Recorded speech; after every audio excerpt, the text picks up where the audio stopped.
Hello and welcome back to Live, Laugh, Stuck. I am Jackie, aka Jackson. As you can tell by the title, if you read titles, I guess it's possible you don't. This is another episode of the Moosielogues. Hello, Moosie. Moosielogues. Hi. Oh, okay. So I'm hoping that by the time you listen to this, there has been a break in between us being annoyed at the epilogues. We have stuff planned. And it just depends, and if we do this stuff, and if I edit some of the other stuff, but I'm hoping you have had a break. So let's get into it. Let's get back into the epilogues. We did Candy epilogues 5 and 6, because the next one, because epilogue 7 is pretty long. It's probably going to be epilogue 7, 8 in the postscript, which is from chapters 38 to 43, and then the postscript. So big chunk ahead of us. So yeah, There's so much epilogue, and we're only on half of the epilogue. yeah. No, well, yeah, we're only Well, I don't on know. the I second don't know half. if is meat about the same length. I mean, you have the chapters listed, so it has more chapters. Meat's longer, but I don't know if it like has more text.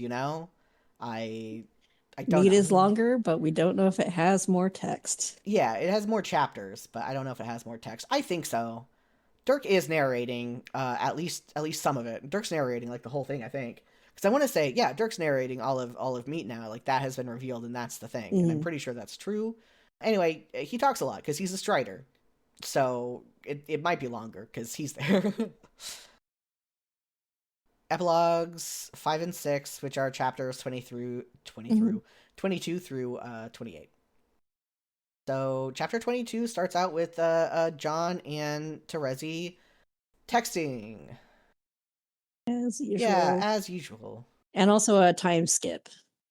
And a time skip. I'm having a little bit of a hard time keeping up with the time skip. Like, I'm glad they're like, hey, Harry Anderson is 3 now. Like, honestly, the John and Terezi texting is perfect for that because John's like, hey, it's been a long time since you texted. She's like, it's been a week or whatever. And he's like, no, it's been years. That's not the exact times or anything, but it's an easy way for them to tell us the time skip without mentioning baby ages, which I guess baby ages is another good way to tell us what the time skip is. My first note was just reflecting on it's weird that John continues growing and still has a crush on Terezi.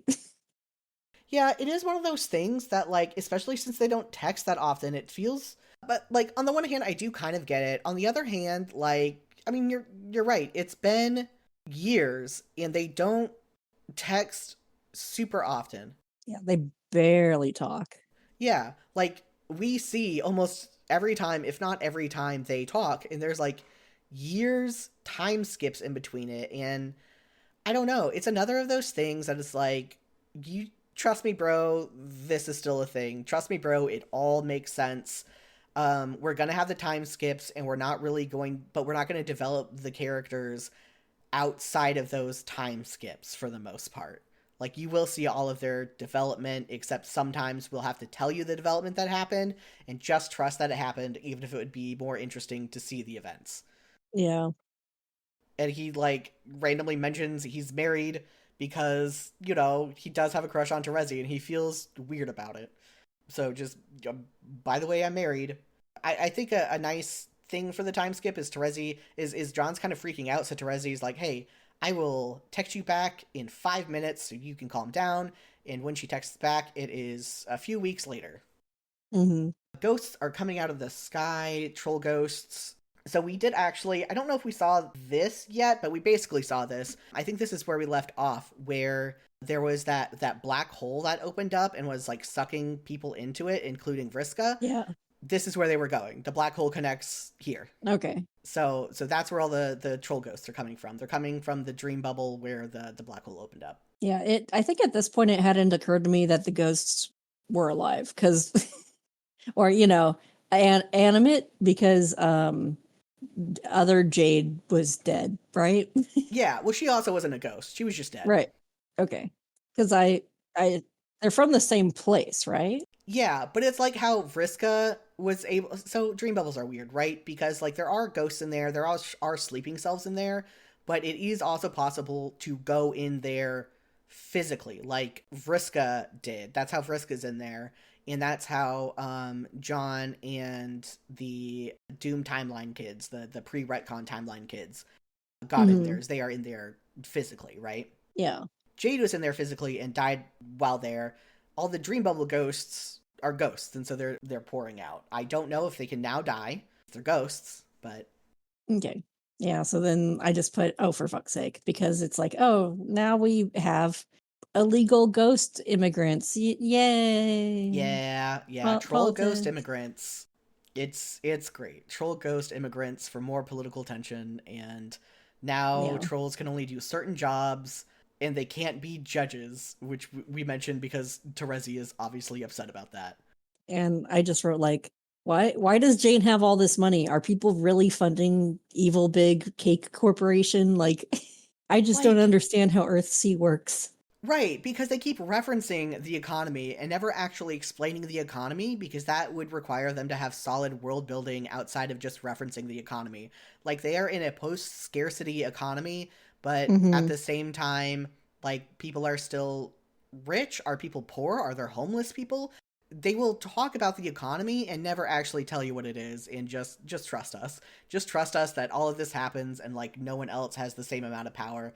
Like it'd be one hand if she was like only wielding her influence as, one of the gods of the world. Yeah. But this is like she's wielding her influence as a corporation. Hmm.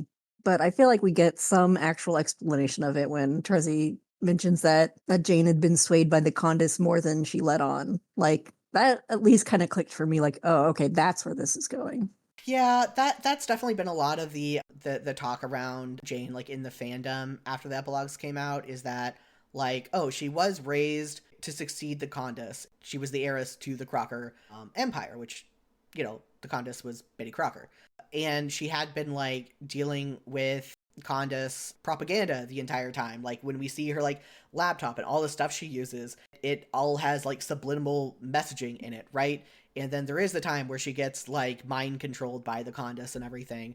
And so people are like, okay, well, that could happen. A lot of them just say that she's always been like a capitalist fascist. And I'm like, no, she loved Ron Swanson. She was a libertarian. Not to say that those like can't be the exact same, but I think it would have been, I don't know, funnier for them to go on the libertarian train with her instead of like she went off to make like a boat, a fucking ocean. Because that's what all libertarians seem to do when they get powers. They try to live out on the ocean. Yeah. Have a boat cult. Yeah, a boat cult. The classic where libertarians always end up. Yeah, I don't think it's a good explanation. I think it is an easy one for them to throw in here. Like, they finally realize that, hey, maybe it seems weird that Jane's like this, and maybe it's going to explain some other stuff, but I don't know. Like, it would have been more interesting if they had built that up with Jane when we are at Jane's perspective, if she had reflected on some of the stuff she grew up with, right? And like we could see that influence and those mindsets. If we could like, they could have like tried to reference stuff from the subliminal messaging that we saw. Like Yeah. they could have built that instead of having Terezi tell us this is what's going on, you know? So what makes like I don't know if the book has credits, but was there an editor? Like an editor outside of the Homestuck area domain? No, like they don't even tell you all the authors to like. I just think it'd be so funny to think of like an actual like literary agent trying to read through this or something and being like, No, they uh-huh. would never. Like, I mean, I guess they did, publish it as a physical book through Viz, but no, I can't imagine anyone fucking like looked at it. So, yeah, the epilogues, it just says written by Andrew Hussey, Cepheid Variable, which is Jennifer Giesbrecht, and CT set with additional contributions from Laylo Hunt and Aisha Yufara. Oh, and V. No one credited as an editor, just adding. Yeah, I don't think that they're credited as necessarily like doing anything specific. I could probably pull up the unofficial Homestuck thing and see that, or if the epilogue are still on a website and they have like the credits page or whatever. But Hussey is also notorious for not giving people good credits. So, Mhm. who knows? Maybe there is more people who worked on it, but I think that would have come out by now unless they're under weird, terrible NDAs too. But I mean, also, there's no way that Hussey sent this by an editor. There's nowhere like it that didn't happen. Yeah. And if it did, it was one of those like how once authors like Rowling get like way too famous, they stop having to listen to editors because their books will just get published no matter what. So I think that even if they did have an editor, it'd been one of those situations. Yeah, because I just find it humorous to, yeah, think of like someone professional actually trying to read through this. Yeah, yeah, many such cases. So in this moment, because we were talking about like Jane having all the money, I kind of compared Jane to like, I guess not current Elon Musk, but Elon Musk like 6 months ago or whenever rich guy with shitty corporations basically running the government in some places. Yeah, Yeah. prophetical. Yeah. Who would have known that a rich guy would have influenced the government? Yeah, real. And oh yeah, Karkat is in charge of the underground troll resistance, Hmm. which Kanaya was told that she had to protect Karkat. That was part of the deal with her denizen, is to protect Karkat because he needed to be a great leader. And so I guess this is where it happens. I guess it finally happens, even though she made fun of him, like made fun of the idea of Karkat being a leader earlier, because it's a bad, it's bad. Hmm. Gamzee's making out with a bunch of ghosts to redeem them. So you said making out with Tavros again. It's Ghost Yeah. Tavros. Okay. Okay. I was very confused. No, that's absolutely fair. They should not have named a child Tavros, for one, period. End of sentence. Yeah. For two, and then not clarify what Tavros is being made out with, and just letting you rely on, like, context clues for that, especially considering something else we're going to get to later down the line. You know? I'm not sure what you're referencing, but I guess we'll get to it. Yeah, Airden and Feferi are getting clown religion forgiven. And yeah, I put one of them does not seem enthused for the kiss, and that's kind of gross. Yeah, it is. Also, a mention of John is thinking about kidnapping Tavros Crocker, which I guess I got brought up because of Tavros stuff. John asked for a selfie from Terezi because he wants something more to remember her by in case something happens, because he's kind of freaking out since there are so many gaps between whenever they actually talk. Mhm. He's afraid something's going to happen and he'll just never know. But yeah, for the Gamzee sermon, they made Airden even worse. He would not say that. Gamzee forcing the ones who were hurt to accept apologies from those who hurt them in the name of redemption. I do like the line, "What's a little murder between Morales?" It's very funny to me. I think that's good. I think that's a good line. I didn't copy any of the Airden lines, but I did all caps say Airden would not say this who was writing him. Like, it's not that necessarily the vibe would overall be bad, but like, God, I should have like copied and pasted like some shit, because I did this a week ago and we had to move the recording, I and had an so important union meeting. yeah, so I guess I just like assumed I would remember it and wouldn't write it down. But like, the point is like, whatever Airden is saying here, he would not say that. He would not talk like this. They wrote Airden bad. And yeah, so Imperial drones come in, and they're just Imperial drones. They're mentioned as looking bug-like. They're called Imperial drones. They are just Alternian Imperial drones because nothing can be subtle in this story. It's very dumb. And then Roxy is still acting like Jane isn't doing anything bad, and that, like, I forget if she says it here or says it later, but Jane has her head on straight. And it's like Roxy has gone past being a centrist to being willfully ignorant. Hmm. Just has blinders on and does not give a shit. Yeah. Also, the line, "See you next week, Callie?" Oh, yes, always, Roxy. Okay. Yeah, and then I wrote underneath that, "What the fuck is wrong with this route? Sorry, this is me being a hater and not like analyzing it critically or whatever. Like, sure, it could be interesting with this unrequited relationship, but it's just not." Oh, yeah, and Kelly's just like I don't think showed up at all anymore. The rest of the parts we read here. Shows up, is mentioned once in the rest of the Okay. parts, I will say. Okay. I made a note of that. Mm. The Roxy John relationship and the dumping of Callie after them kind of but not really dating for 7 years felt like a magic switch was flipped and not like a real relationship. Hmm. And then we both mentioned John printing off a picture of Terezi and is so weird about it that he even erased the printer's memory, which I guess is a thing printers do. I Depends on the printer. Like a professional business Right. printer. It sounds like it would be like some like really high grade printer that like you needed to save stuff on it for some reason. I don't know enough about printers. I mean, printers have like some kind of hidden barcode or I don't know, identification on its printing. So he should have just gone to the library and printed it if he wanted it to be anonymous. Right. Like he's smart enough to know that like the printer he has a memory to delete and not smart enough to just go to a library.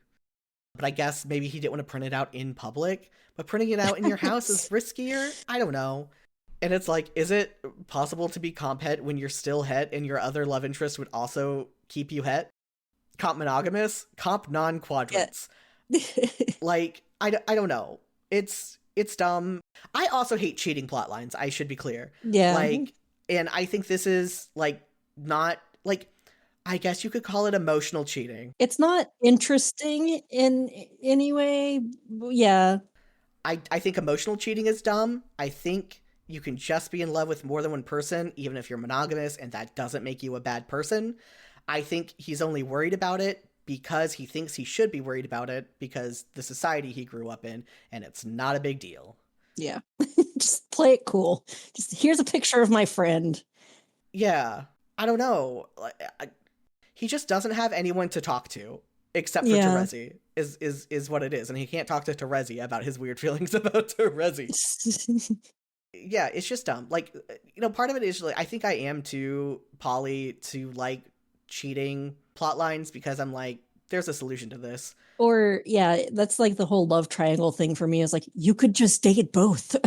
Right, because like this If is a love everyone is triangle, right? consenting. Yeah. It's not even cheating, right? He's not doing Yeah. anything except like I guess like I don't know. People call Just having feelings, but yeah, he's having feelings. I guess some people would consider this cheating, like I said, emotional cheating or whatever. Some people have really weird rules about cheating. he's not even doing anything. Like that's just like if I was, back in college and had a friend I had a crush on and but like said nothing about it. Like there's Yeah. I don't know. Like people have talked about like since he feels guilty about it and is explicitly hiding it from Roxy, that's what makes Mhm. it cheating. Which no, it just means like you don't feel like you can talk to your partner and you can't process this. I don't know. Like I said, I'm too poly for this shit, and this is also a boring way to do a cheating thing. It's dumb. And also David was with Jade because he's quote unquote loyal. And that makes perfect sense to me, right? Yeah, yeah. Was that in this? Did I miss that, or is that in the I next just wrote section? that. Well, I put it down there. Oh, Thought that I like maybe missed it, but I think it was just like offhand mentioned between John and Terezi. yeah, yeah, yeah. I missed that then. Yeah, Dave is with Jade because he's loyal, and it's dumb. Oh yeah, did I say that Gamzee is like baptizing ghosts by Yeah, flicking milk from a baby bottle? not a fan of that either. It's weird. They're just doing it to be weird. They just decided to have Gamzee have a fixation on Jane's breast milk to be weird. Hmm.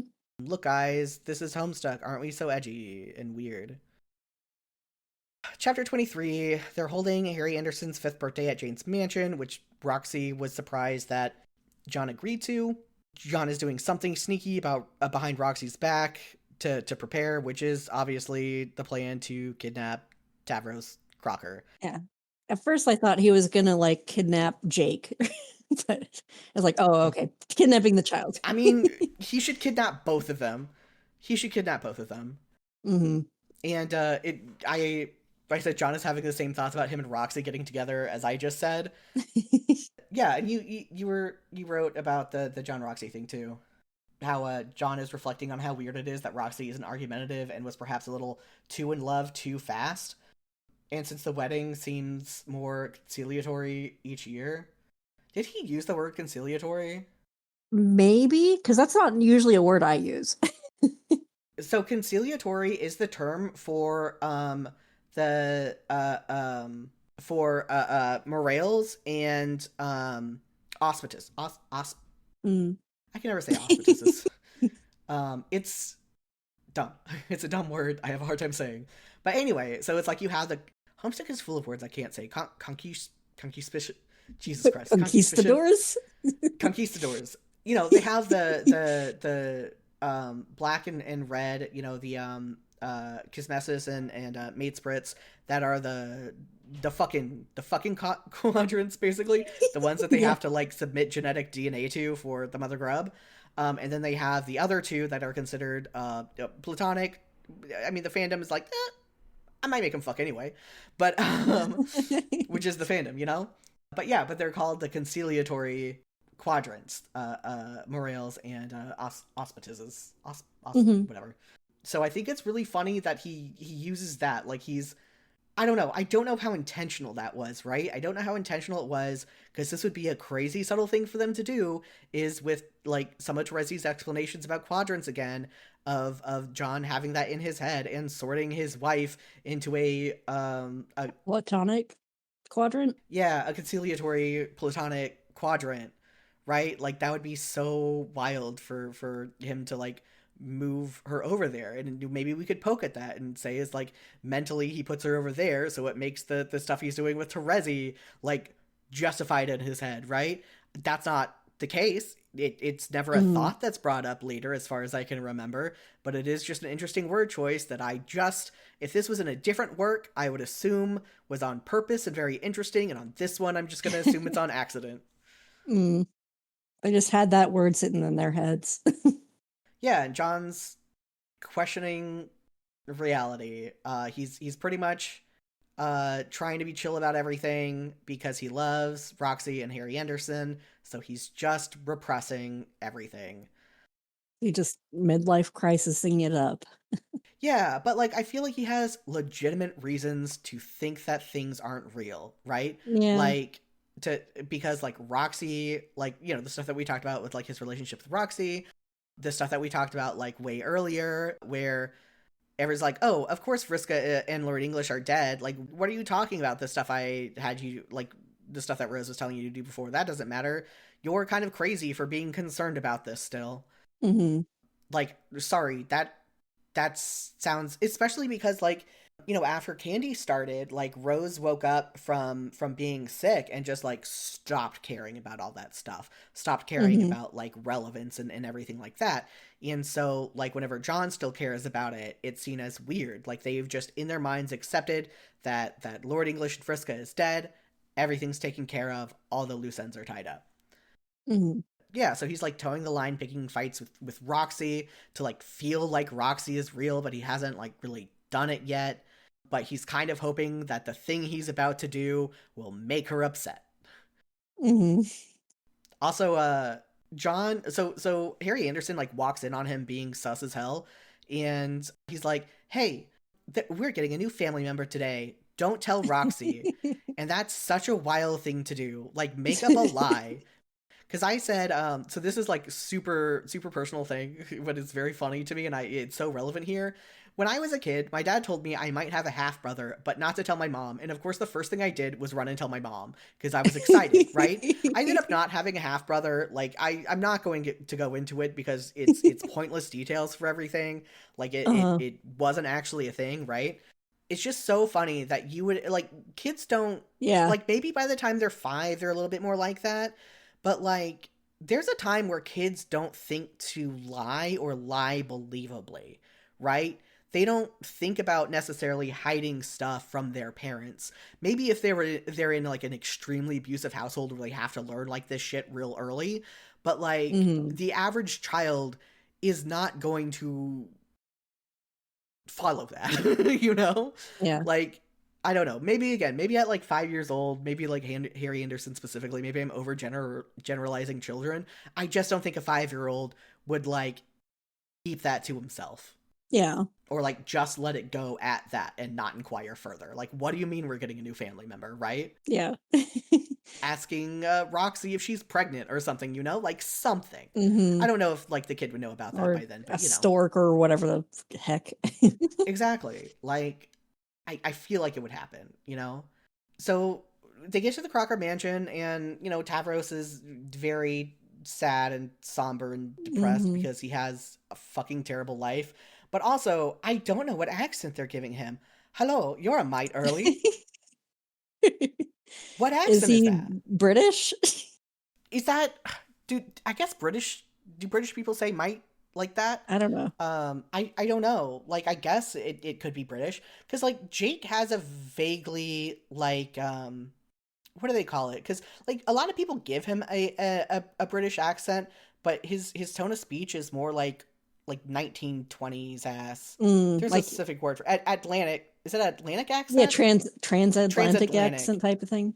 Yeah, that Yeah. tends to be more like he's like more old timey in the words he uses than Hmm. necessarily British. Even though like people like to make him British, partially because his last name is English and he talks weird, you know. Hmm. And then Jane doesn't.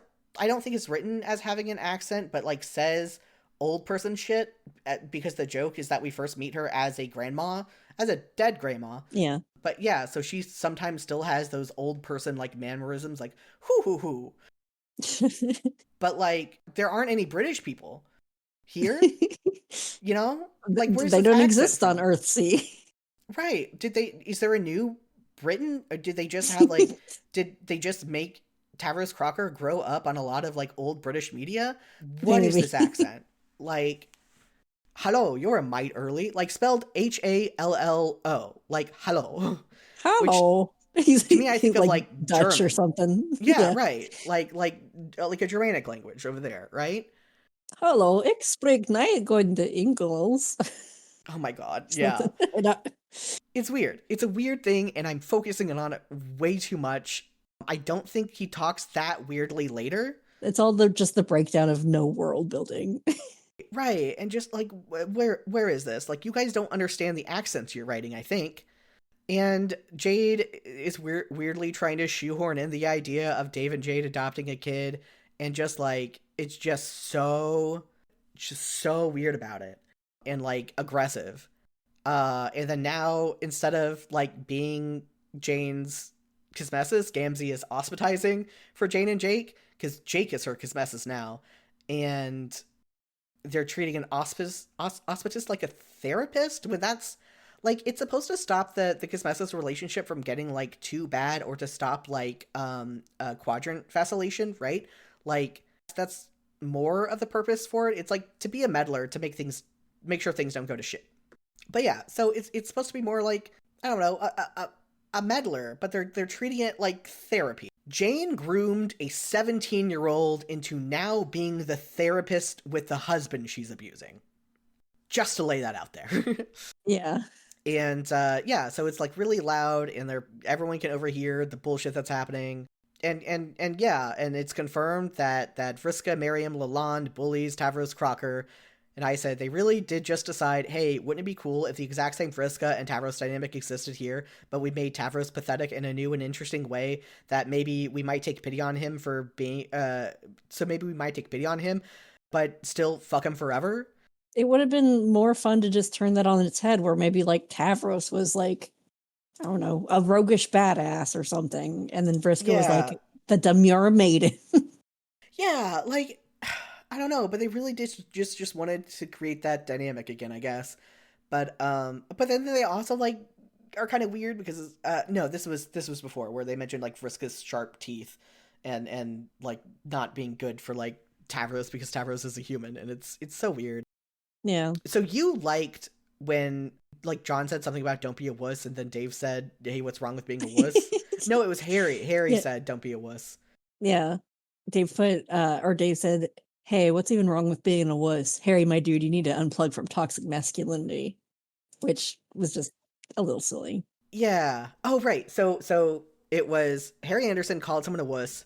John said, "Don't be a wuss," and then Dave said this, and I think would have worked much better if they just said pussy. Mm, Like, because like, what does wuss mean? Like, it means being a coward. Like, it is a negative term for being a coward.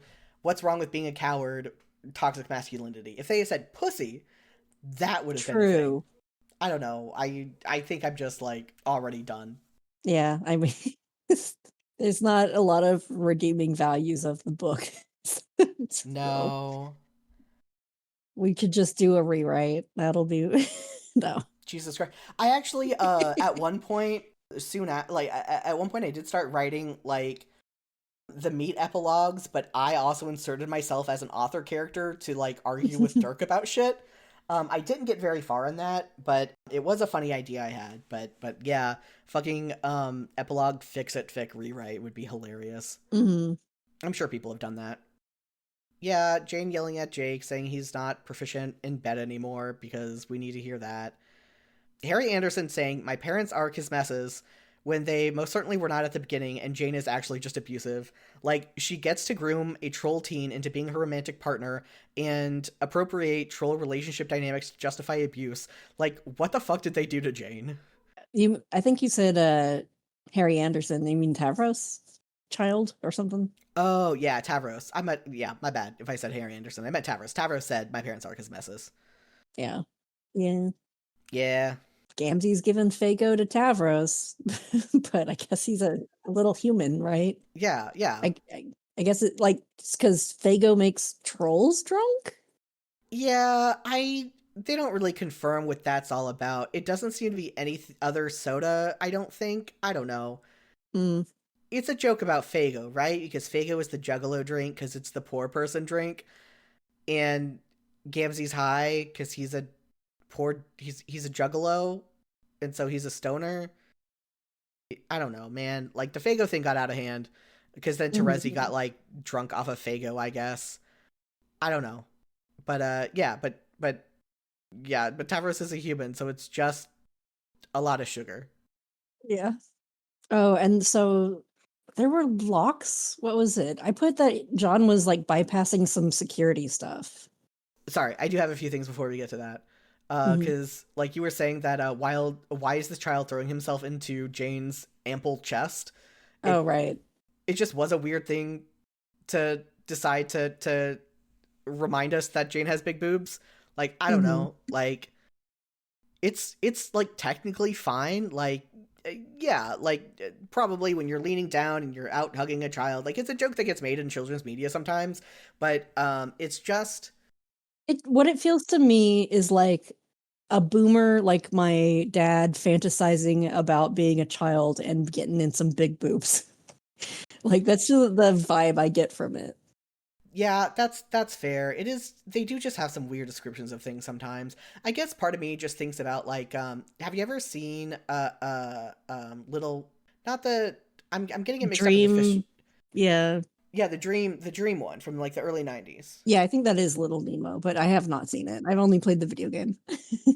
That's so funny. Yeah, I saw it. What's funny is there are two different versions. I saw the original version, and the second version has some extra scenes that make things make more sense. But I digress.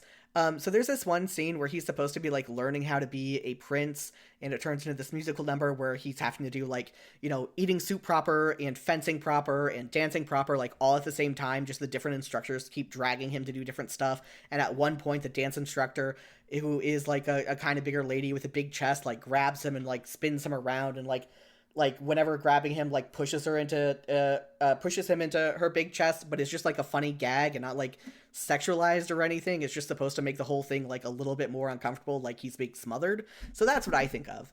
But I get why like the phrasing is weird. Jane is giving Harry Anderson a drone for his birthday without consulting John or Roxy, an Imperial drone. And like at first, John's like, "You did not give him Imperial." Like before it said, it's like because it was like outside, and John's like, what present could be so big it was outside? Oh fuck, you did not."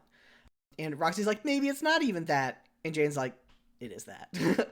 And it's so fucked up. And Jane's like, and Roxy's just like making excuses, like won't stand up, like won't back John, won't like just is like, "Oh well, like Jane's my best friend and it's a gift and we can't reject a gift and she means well." Yeah. It's so dumb. It's like an Imperial drone. Like what is the kid supposed to do with that? I guess it's for protection, but it's I don't know. They don't say like all the functions it has, I guess, but it's like a death machine, right? Like give that to a 5-year-old, sure. I've given my child a tank. Okay. And so they're making a joke about like Jade's like after Jade and Dave are married. John will be both Dave's father-in-law and Rose's brother-in-law, and so they admit that all their relationships are like weirdly quasi-incestuous because like Tavros Crocker is John's nephew, cousin, ecto brother, and then for some reason Roxy decides to tell Harry Anderson that incestuous means really good friends, which is like that's immediately going to go bad for you. You understand that, right? Like he's gonna use that, and it's going to be so weird. Hmm. We were both like, John shadily takes Tavros to his room. Like side eyeing. It's so sus because he's like, we're gonna go this way, just me and you alone. No one else needs to come. We're gonna go this way. Tavros Crocker, you take me this way. Don't worry about it. JK, we're going to your room. Fucking weird. And he just like Tavros at least registers it's weird, but it's in a very resigned sort of way. And this is what I was mentioning earlier, where Tavros has to reassure John that Gamzee isn't sexually abusing him, though he understands why it vibes like that would be happening. Yeah, I actually quoted it. No, don't worry, Gamzee isn't sexually abusing me, but I understand how easy it would be to draw that conclusion based on how pathetic my mere 5 years of life has been. Like, this guy is not okay. Yeah, God, I'm really tired of them making fun of redemption arcs and Gamzees specifically. Like, we get it. We get it. You think redemption arcs are dumb. We get it. You're making fun of people who like characters who did bad things, except for Vriska. We're all allowed to like Vriska who did bad things, and she's not allowed to have a redemption arc because the plot won't let her.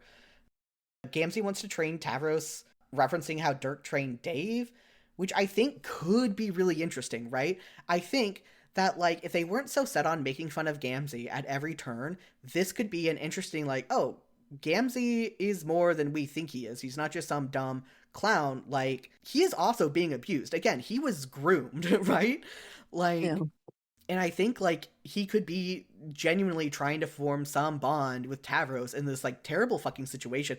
Like he at one point stuck up for Jake of like Jane being too mean to him, right? Yeah. I think that there's some interesting things that could be done with Gamzee in this. But nope. Yeah. So yeah, John is ready to kidnap Tavros, and this is where you were talking about like all the security bypass stuff. Hmm. Mostly it was just like he said he learned it off the deep web. I'm like, you guys have the deep web on Earth State? Yeah. You guys use Tor? Like, Right, it's how are so you? weird.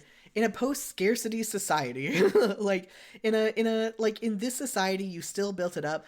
Like I guess like they're just supposed to have the lazy world building. It was like, "Oh yeah, we just like skipped ahead to the future and I guess they just formed normal human society like they normally would. Humans just still existed because I guess so in one fic I like they explained the world building of like still having like homophobia and stuff in the world as like oh yeah, we fucked off to the future and just left them with like 2000s media to build society off of, which wasn't great, you know? Yeah. So it makes sense that they still have like all of these problems and everything because they failed at their job creating the world because they were 16-year-olds. And in this is like they don't try. They barely try to justify any of it. Yeah, that definitely like it could be made interesting of like what would a 16-year-old try to build the world like if they were doing that, and then just the oversights and the lack Yeah. of experience in world. Yeah, no, there's tons of like really good fics that explore that. Like some don't even have them like living as humans amongst the people. They're like, we tried that for a while, but because we're gods and we don't fucking die, it got so weird that we kind of fucked off and we're doing god Mm, shit. And people like worship up as gods, and it feels weird, but that's just how it is.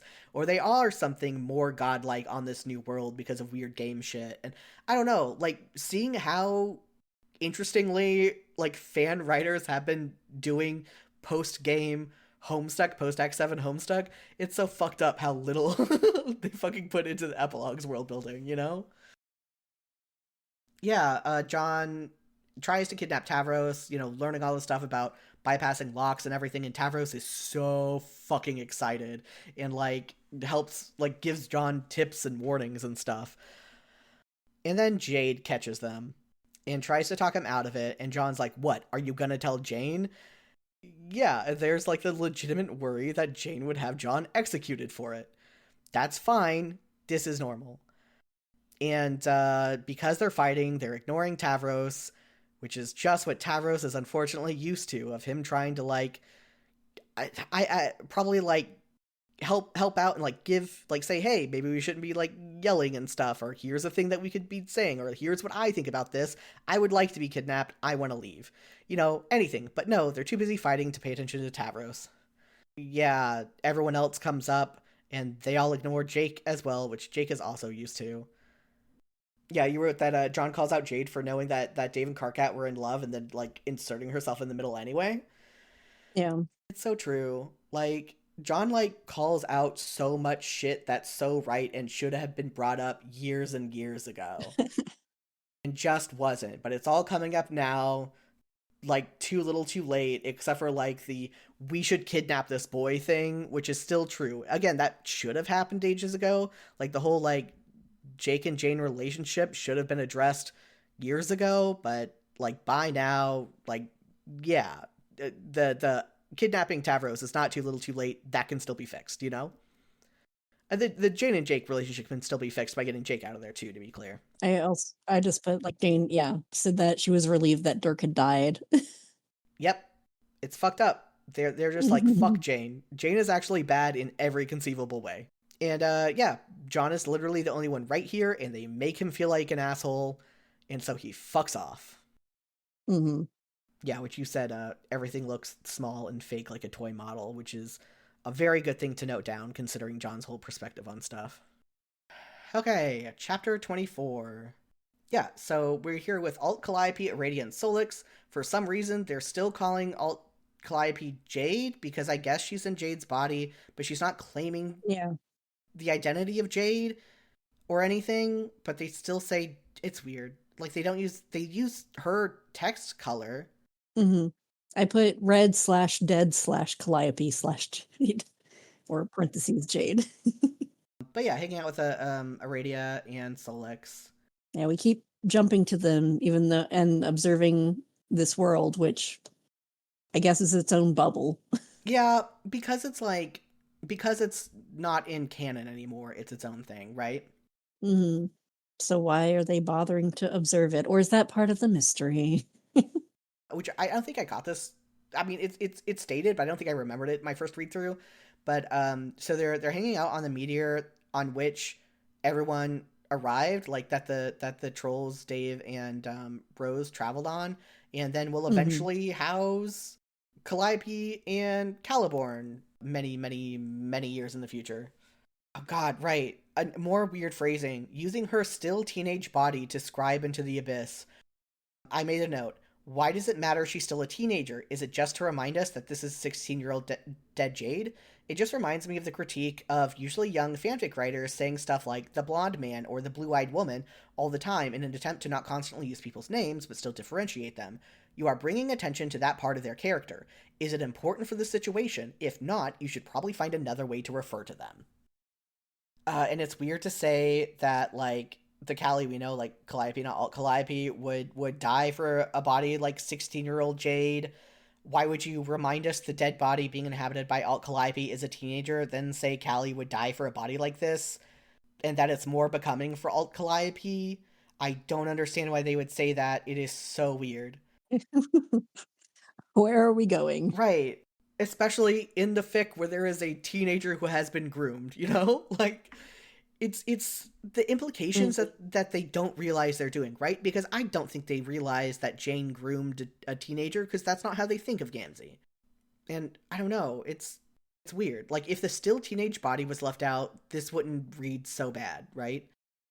Yeah, so like you said, they go back and forth between like us seeing what Aradia, Solix, and Calliope Alt Calliope are up to, and them and what they're doing is peeking on what everyone else is doing, and we go back and forth. So I have like, oh hey, it's them, and then now we peek on these people. Oh, back to the snoopers, back to this, back to the snoopers, back to this.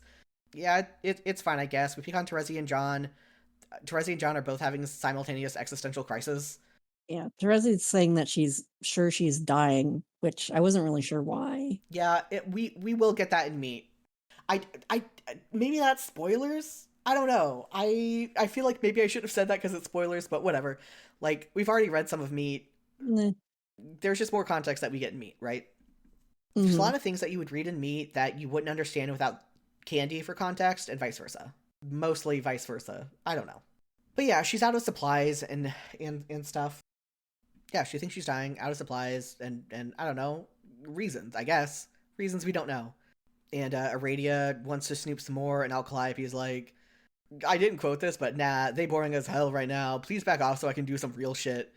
And Solix says that Aradia is having them serve as attendants to Alt Calliope, which could be kind of a parallel to how Aradia's ancestor was forced to be a servant to Doc Scratch.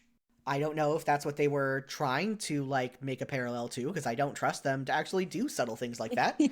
But I think it's interesting.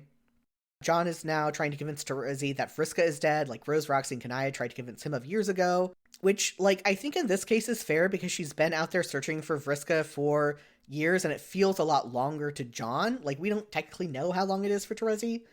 Terezi might have said, but it's been, because, like, she's been out there, like, before, like, 4 years before we started, like, peeking into stuff, right? So it, like, has to have been years, right? Mm-hmm. I could be making stuff up. I actually don't know how long. And then John, on a track of giving people the real shit that should have been given to them ages ago, is like, Vriska's a terrible friend anyway. Terezi Ben no, but sometimes a girl is codependent to the worst person you can be codependent with, which is true, and is in line with the end of Homestuck. Vriska is not a good friend, not a good morale. Terezi is aware and can't help it. It's the tragedy of Terezi. And back to the Snoopers, where Solix, the Mage of Doom, says he doesn't care about Doom anymore. Sure, because why would anything matter? Alt Calliope says this timeline is actually super lucky because, okay, so, like, she just, like, refers to the prince not being here, but, like, to me, it's really clear the prince is Dirk. Who else would the prince be?